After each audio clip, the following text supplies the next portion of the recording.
नमस्कार, स्वागत है आप सभी का हमारे YouTube channel Hindi tutorial Kekri पर। मित्रों, आज हम बात करेंगे कक्षा 9 के बारे में। क्षितिज काव्यखंड जो पुस्तक है उसके पाठ कबीर और कबीर द्वारा जो साखियां और शब्द के पद हैं उनके बारे में हम बात करेंगे। तो शुरू करते हैं। सबसे पहला, मानसरोवर सुबर जल हंसा केली कराई, मुक्ता पल मुक्ता चुगे, अब उड़ी अनंत न जाई। यहां पर दो चीजें बताई गई है हंसा के रूप में। एक तो है साधक और एक है हंस। सुबर का मतलब अच्छी तरह से, मानसरोवर यानी सरोवर यानी होता है तालाब, मुक्ताफल यहां पर एक तो है मोती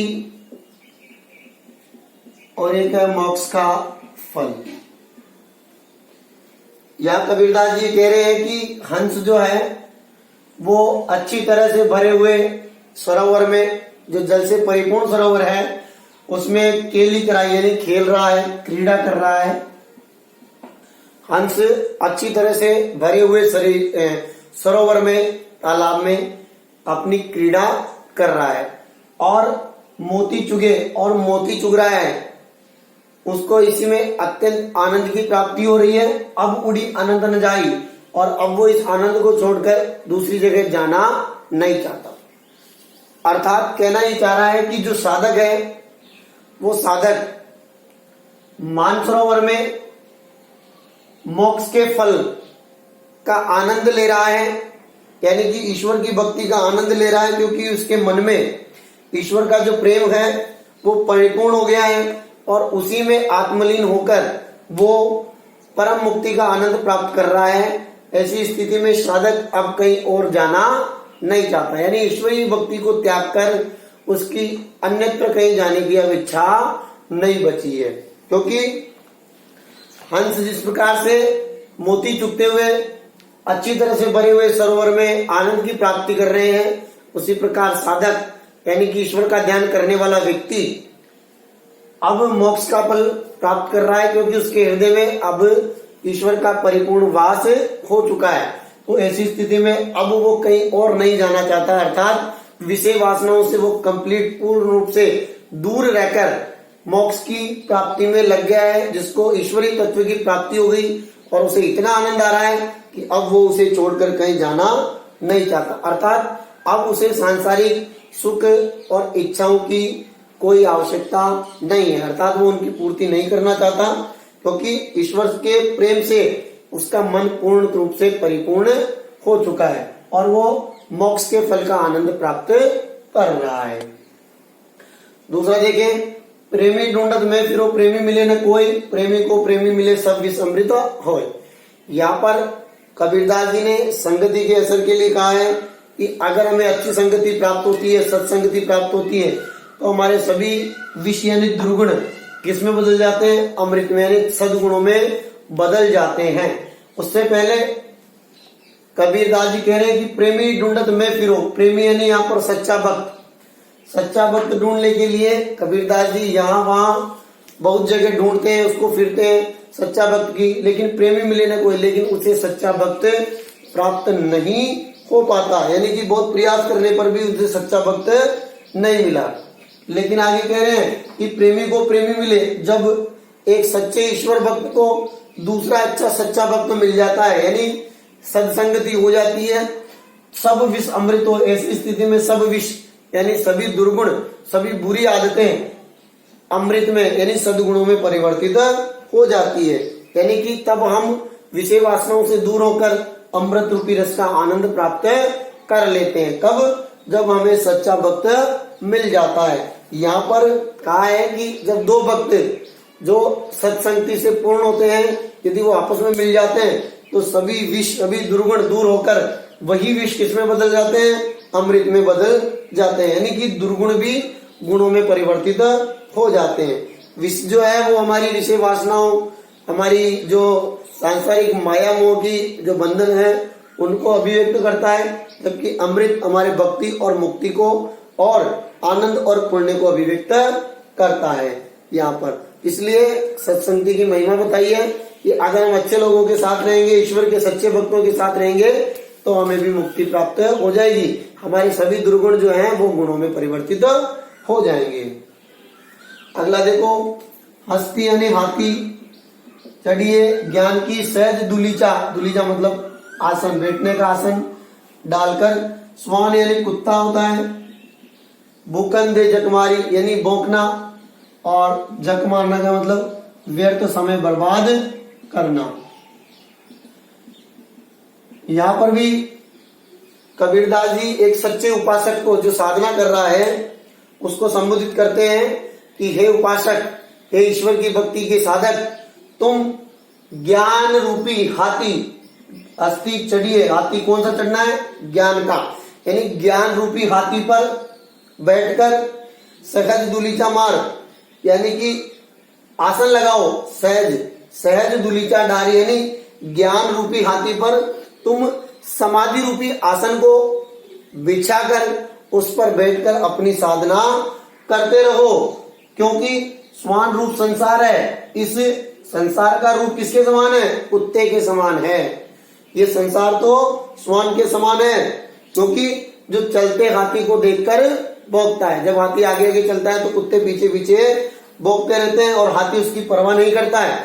ठीक वैसे यहाँ पर ये कह रहे हैं कि तुम ज्ञान रूपी हाथी पर समाधि रूपी आसन लगाकर बैठ जाओ और निश्चिंता के साथ ईश्वर की भक्ति करते रहो, क्योंकि ये तो संसार स्वान रूपी है, ये तुम्हारे पर भोंकेगा, अर्थात तुम्हें साधना करने से रोकेगा।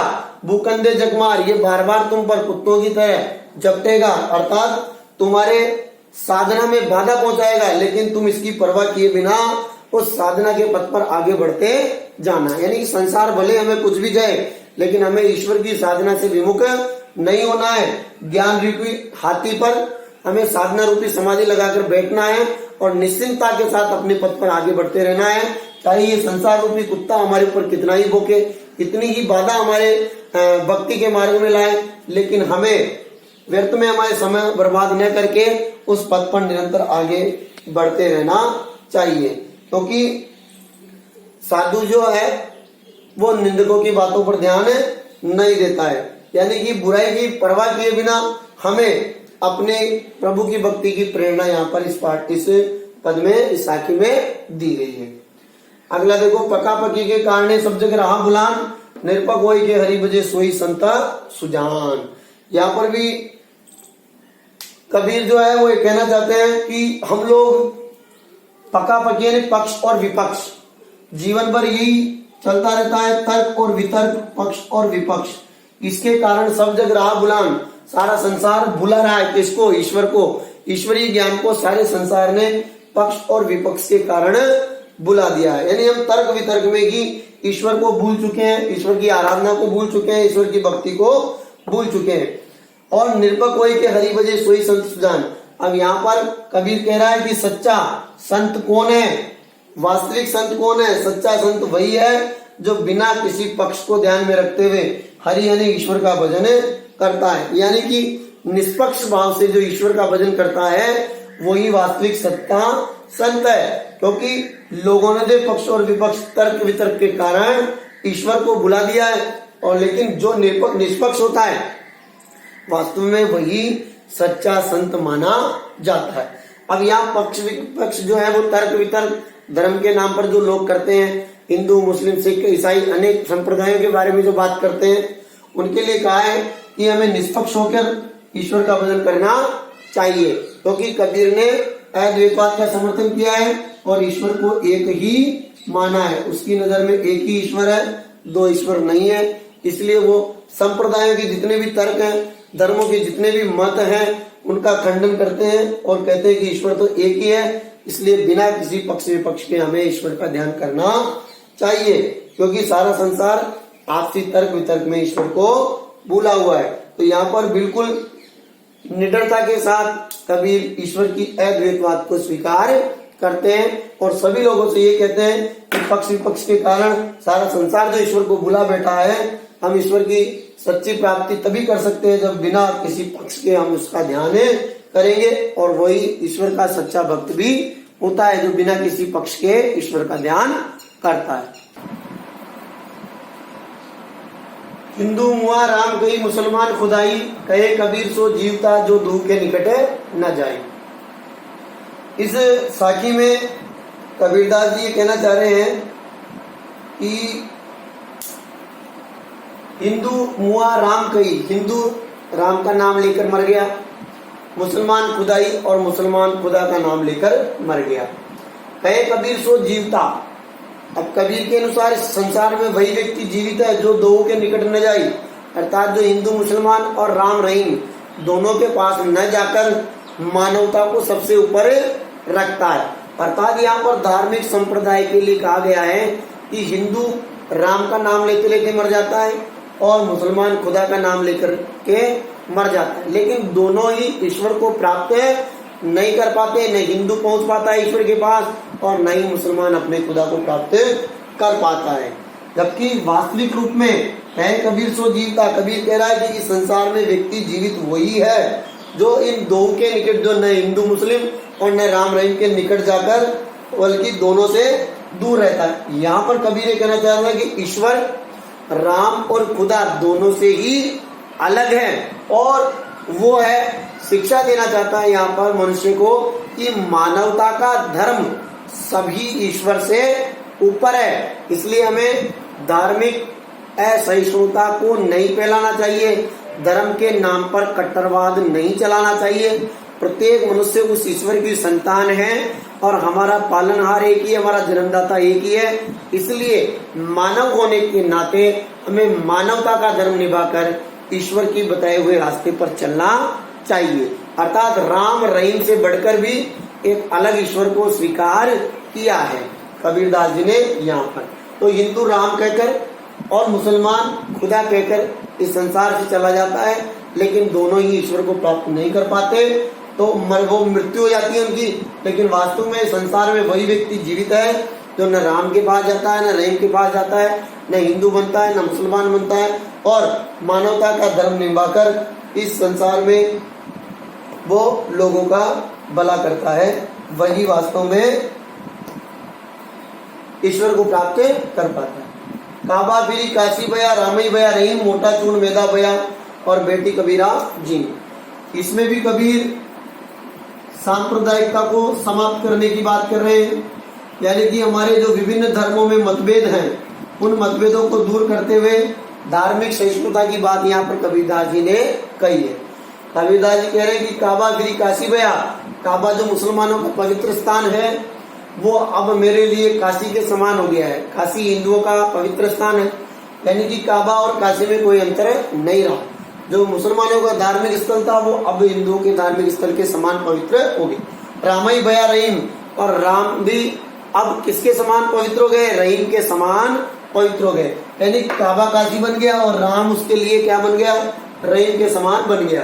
तो मोटा चून मैदा बया, तो ऐसी स्थिति में मोटा चून यानी अखाद्य पदार्थ जिसको पहले खाना नहीं चाहता था कबीर, यानी कि मोटा चून धर्मों का मतभेद, धर्मों का मतभेद अब समाप्त हो गया। क्या हो गया? वो मैदा हो गया। मैदा का मतलब धार्मिक सहिष्णुता हो गई। कबीर अब दोनों को एक स्वीकार करता है। तो जब तक अलग अलग मत था तब तक तो वो अखाद्य पदार्थ लग रहा था, उसको मोटा चून लग रहा था।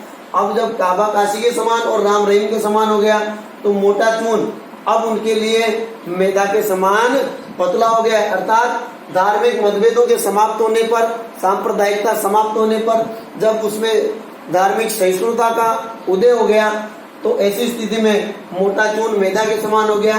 और अब बेटी कबीरा जीव, अब कबीर उस आटे को आराम से खा रहा है। क्या खाने का मतलब है कि जब सब भेदभाव नष्ट हो गए, तो भेदभाव नष्ट होने के बाद हिंदू मुस्लिम और राम रहीम में कोई भेद नहीं रहने पर जब सांप्रदायिकता दूर हो गई है, इसलिए कबीर आराम से अब इस आटे को खा रहे हैं। अर्थात अब दोनों धर्मों में कोई सांप्रदायिक मतभेद उनके मन में नहीं रह गया है। अगला देखो, ऊंचे कुल का जन्म या जे करनी ऊंची न होए, सुब्रन कलश सुराबरिया साधु निंदा सोए। यहाँ पर भी व्यक्ति का महत्व बताया है कर्मों के माध्यम से, यानी कि कर्म से ही व्यक्ति महान बनता है। किसी ऊंचे कुल में जन्म लेने से कोई फर्क पड़ने वाला नहीं है। यानी कि व्यक्ति जो होता है वो अगर ऊंचे कुल का जन्म यानी उच्च कुल में, श्रेष्ठ कुल में भी जन्म ले लेता है तो भी जे करनी ऊंची न होए, अगर उसका कर्म ऊंचा नहीं होता है तो ऊंचे कुल में जन्म लेने का कोई फायदा नहीं होता।